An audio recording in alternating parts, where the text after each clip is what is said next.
Hair fully automatic top load washing machine ও কাপড় wash হওয়ার সময় যদি ড্রাম বডির সাথে বারবার বাধাপ্রাপ্ত হয় আর সেই বাধাপ্রাপ্ত যদি আপনার মেশিনকে এররে পরিণত করে, তাহলে আপনি সেই এরর থেকে কিভাবে পরিত্রাণ পাবেন আজ আমি আপনাদের সেটা প্র্যাকটিক্যালি করে দেখাবো। তো বন্ধুরা, দেখতে পাচ্ছেন মেশিনটি এখন আমি ওয়াশের জন্য দিয়েছি, কিন্তু মেশিনটি পুরোপুরি ওয়াশ না হয়ে মেশিনটি এখন স্টাক হয়ে গিয়েছে। মেশিনটি তার কার্যক্রম বন্ধ করে দিয়েছে, পুনরায় আবার চালু হয়েছে। তো দেখুন, এই যে ড্রামটি রয়েছে এটা প্রচুর পরিমাণে শেকিং করছে, নয়েজ করছে এবং এই ড্রামটি ভাইব্রেশন করে তার বডির সাথে কিন্তু লেগে যাচ্ছে আর ডিসপ্লেতে E3 এরর চলে আসছে। তো E3 এরর কেন চলে আসছে এবং এই বডির সাথে ড্রামটি কেন বারবার সংঘর্ষ হচ্ছে, কেন বডির সাথে বাধাপ্রাপ্ত হচ্ছে, এই বিষয়ে আজকে আমি আপনাদের পুরো বিষয়টা দেখাবো কিভাবে আপনারা এই বিষয়টিকে খুব সহজেই ঠিক করতে পারবেন। তো বন্ধুরা, দেখতে পাচ্ছেন এটি একটি হায়ারের fully automatic top load washing machine. আর এই মেশিনে কী সমস্যা হয়েছে আজকে আমি সেটি আপনাদেরকে পুরোপুরি ঠিক করে দেখাবো। তো বন্ধুরা, ভিডিও শুরু করার আগে আপনাদের কাছে আমার একটি অনুরোধ রয়েছে, যদি আপনারা আমার এই চ্যানেলটিতে এখনও সাবস্ক্রাইব না করে থাকেন তাহলে অবশ্যই নিচে দেওয়া সাবস্ক্রাইব বাটনকে অবশ্যই প্রেস করে সাথে দেওয়া বেল আইকনটিকে অবশ্যই বাজিয়ে দিতে ভুলবেন না, কারণ AC fridge washing machine water heater related যখনই কোনো ভিডিও আমি আপলোড করব তখনই তার নোটিফিকেশন আপনাদের কাছে পৌঁছে যাবে আর আপনারা সেই ভিডিওটি খুব সহজেই আপনার হাতের মুঠোয় পেয়ে যাবেন আর ভিডিওটি সার্চ করে খুঁজতে হবে না। তো বন্ধুরা, এই যে দেখতে পাচ্ছেন হায়ারের যে front load top load washing মেশিনটি রয়েছে, এই ওয়াশিং মেশিনটি এখন আমি খুলবো। আর এটি হচ্ছে তার মেন পিসিবি বোর্ড, যেহেতু হচ্ছে এটি হায়ারের full automatic top load washing machine. এই টপ লোড ওয়াশিং মেশিনে মূলত একটি পিসিবি থাকে, এখানে ফ্রন্ট লোডের মতো কয়েকটি পিসিবি থাকে না। তো এখানে একটি পিসিবি রয়েছে আর এই পিসিবিটিকে পর্যায়ক্রমে আমি খুলে ফেলবো। তো আপনারা দেখতে পাচ্ছেন আমি এই পিসিবিটিকে খুলে নিয়েছি। আর এছাড়াও এখানে কয়েকটি আরও স্ক্রু রয়েছে, সেই স্ক্রুগুলোকে পর্যায়ক্রমে এক এক করে খুলতে হবে। পর্যায়ক্রমে খোলার পরে আমি এই যে প্যানেলটির সামনে দেখতে পাচ্ছেন ফ্রন্ট প্যানেলটি, এই ফ্রন্ট প্যানেলটিকে পুরোটা আমি উঠিয়ে ফেলবো, কারণ এটার নিচে 4টি সাসপেনশন রড রয়েছে যেটি হচ্ছে ড্রামকে ব্যালেন্স করে, যার ভিতর রয়েছে স্প্রিং। এর মাধ্যমে কিন্তু মেশিনটি সম্পূর্ণ এটার উপরে শূন্যের উপরে ঝুলে থাকে। তো বিষয়টি হচ্ছে এখন যখন আপনাকে এই পুরো ফ্রন্ট প্যানেলটি খুলে ফেলতে হবে আর খোলার পরে আপনারা দেখতে পারবেন যে ওয়াশিং মেশিনের 4টি সাসপেনশন রড রয়েছে, দুটো সামনে বসে আর দুটো পিছনে বসে। যদি অরিজিনাল সাসপেনশন রড আপনি কোম্পানির মাধ্যমে ওয়াশিং মেশিনে সেট আপ করেন, যেমন এটা হচ্ছে হায়ার কোম্পানির ওয়াশিং মেশিন, আমি যদি হায়ার কোম্পানির সেম ওয়াশিং মেশিনে যদি আমি হায়ার কোম্পানির সাসপেনশন রড আমি এখানে প্রতিস্থাপন করি, তাহলে অবশ্যই আপনাকে সেম টু সেম রড প্রতিস্থাপন করতে হবে, কারণ সাসপেনশন রডে আপনাকে দুটো কালার দেখতে পাবেন, একটি হচ্ছে সাদা, একটি হলুদ, অথবা যে কোনো দুই ধরনের কালার আপনাকে দেখতে পাবেন, আপনি অবশ্যই দেখতে পাবেন। এখানে হচ্ছে যে সাসপেনশন রডটি দেখতে পাচ্ছেন দুটো সামনে বসে আর দুটো পিছনে বসে। তো আপনাকে এখানে আইডেন্টিফাই করতে হবে এটা কালার দেখে যে কোন দুটো সামনে বসবে, কোন দুটো পিছনে বসবে।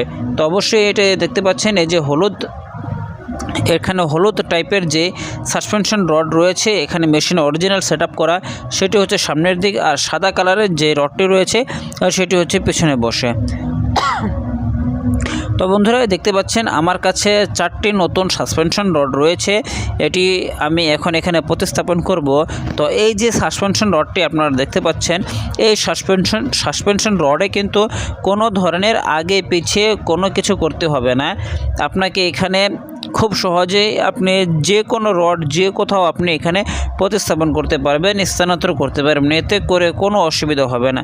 যেমন কোম্পানি থেকে যদি আপনি রডটি নিয়ে আসেন যেমন ওই টাইপের, যেমন হচ্ছে দুটো কালার থাকে, দুটো কালারের বেসের উপর ভিত্তি করে ওয়াশিং মেশিনে সেট আপ করা থাকে, আপনি যদি ওই টাইপের সাসপেনশন রড মেশিনে সেট আপ করেন তাহলে অবশ্যই আপনাকে কোনটা আগে বসবে কোনটা পিছনে বসবে আপনাকে সেটা নিশ্চিত হয়ে নিতে হবে, না হলে কিন্তু আপনি নতুন রড সাসপেনশন রড লাগানোর পরেও কিন্তু আপনি মেশিনকে ঠিক করতে পারবেন না, আপনি অক্ষম হয়ে যাবেন মেশিনকে ঠিক করতে।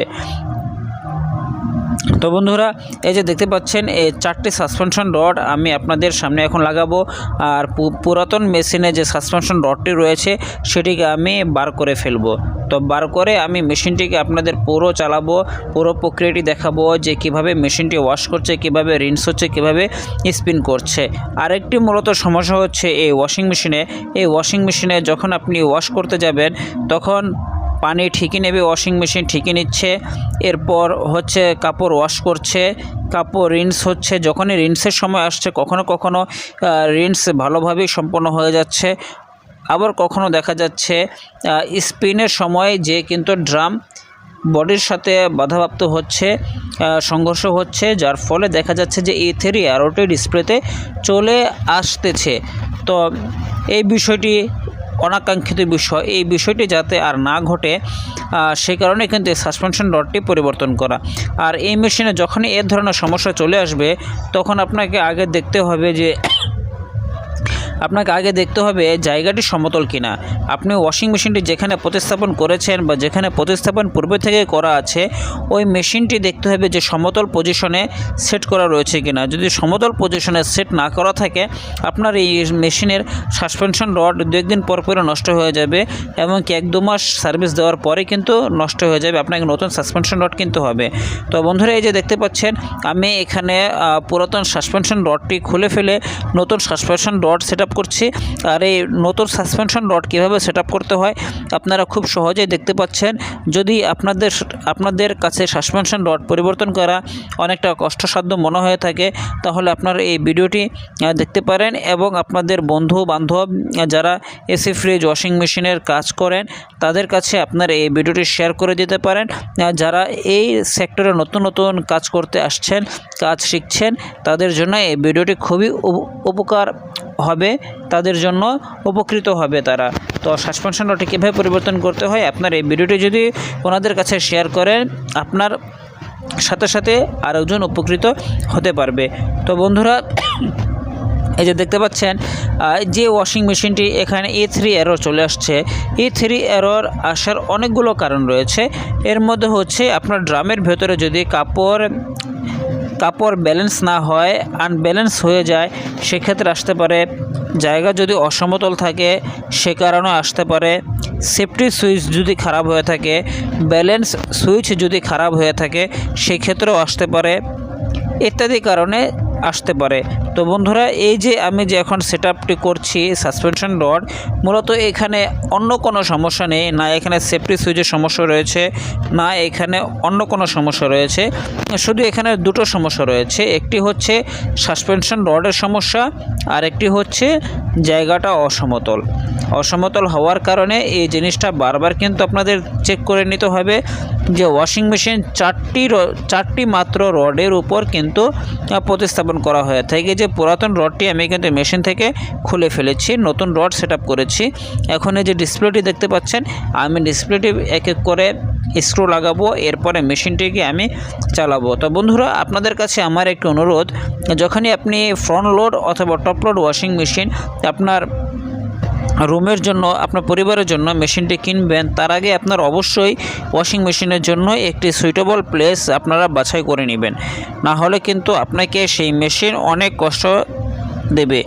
কী কারণে কষ্ট দেবে? মেশিন অনাকাঙ্ক্ষিত শব্দ করবে, অনাকাঙ্ক্ষিত ভাইব্রেট করবে, অনেক ধরনের সমস্যা ক্রিয়েট করবে এবং অতি সহজেই কিন্তু আপনার যে সাসপেনশন রডটি রয়েছে টপ লোড ওয়াশিং মেশিনের সেটি কিন্তু নষ্ট হয়ে যাবে।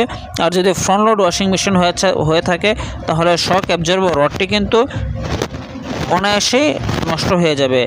যে ওয়াশিং মেশিনের সাসপেনশন রডটি অথবা শক অ্যাবজর্বার রডটি 10 বছর যেত, সেখানে আপনার 3 বছর 2-1 বছরের ভেতরে কিন্তু রডটি খারাপ হয়ে যাবে। এতে করে আপনাকে আবার সেটা ক্রয় করে লাগাতে হবে। তো বন্ধুরা, এই ভিডিও আপনাদের কাছে কেমন লাগছে আপনারা আমাকে অবশ্যই কমেন্ট করে জানাবেন। যদি এই বিষয়ে কোনো পরামর্শ দেওয়ার থাকে আপনারা অবশ্যই আমাকে কমেন্ট বক্সে জানাবেন। আর বন্ধুরা, এই ভিডিওটি আপনাদের কাছে কেমন লাগছে সেই বিষয়টি আমাকে জানাবেন এবং আমার চ্যানেলে যদি আপনারা নতুন হয়ে থাকেন অবশ্যই চ্যানেলটিকে সাবস্ক্রাইব করতে ভুলবেন না এবং আপনাদের বন্ধুবান্ধবের ভিতরে যারা এসি ফ্রিজ ওয়াশিং মেশিনে রিলেটেড নিউ কামার এবং যারা কাজ করছেন যারা আরও ভালো কাজ করতে চান তারা অবশ্যই আমার এই ভিডিওটি দেখতে পারেন। এই ভিডিওটি দেখলে আপনারা খুবই উপকৃত হবেন। যদি উপকৃত হয়ে থাকেন মনে করেন তাহলে অবশ্যই কিন্তু আমার চ্যানেলটাকে সাবস্ক্রাইব করতে ভুলবেন না। তো বন্ধুরা, এই যে দেখছেন আমি কিন্তু এখন মেশিনটা পুরোপুরি সেট করে নিচ্ছি এবং মেশিনটি কিন্তু সেট পর্যায়ক্রমে চলে আসছে। তো এখন আমি মেশিনটাকে চালাবো। তো এই যে দেখতে পাচ্ছেন এখানে আমি কি পরিমাণ এখানে কাপড় লোড দিয়েছি, এটা লোড দেওয়া ছিল।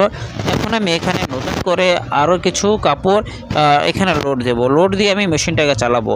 আর যখনই মেশিনটাকে আমি লোড দেব তখনই কিন্তু এটা যে ব্যালেন্সটি রয়েছে এই ব্যালেন্সটি কিন্তু আনব্যালেন্স হওয়ার সম্ভাবনা থাকে যদি আমার রডটি ভালোভাবে কাজ না করে। আমি যে রডটি প্রতিস্থাপন করেছি এই রড যে আমার ভালোভাবে কাজ করছে সেই বিষয়টি দেখানোর জন্য আমি আপনাকে এই মেশিনটি চালিয়ে দেখাবো। তো বন্ধুরা, এই যে দেখতে পাচ্ছেন এখানে কিন্তু আমার পুরো মেশিনটা সেটআপ কমপ্লিট হয়ে গেছে। দুটো স্ক্রু মাত্র বাকি রয়েছে। এই দুটো স্ক্রু আমি পিছন দিকে সেটআপ করে দেব আর আমি এখানে নতুন কাপড় দিয়ে মেশিনটাকে ওয়াশ করব। তো বন্ধুরা, ভিডিওটি দেখার জন্য আমার সঙ্গেই থাকুন আর অবশ্যই ভিডিওটিকে স্কিপ ছাড়া দেখবেন। স্কিপ করে যদি আপনি ভিডিওটি দেখেন তাহলে কিন্তু ভিডিওটি আপনারা অনেক কিছুই না বুঝতে পারেন। আর এই যে দেখতে পাচ্ছেন এখানে এক ধরনের ফিল্টার থাকে যেটা হচ্ছে পানিকে ছাঁকনির মাধ্যমে প্রবেশ করায়।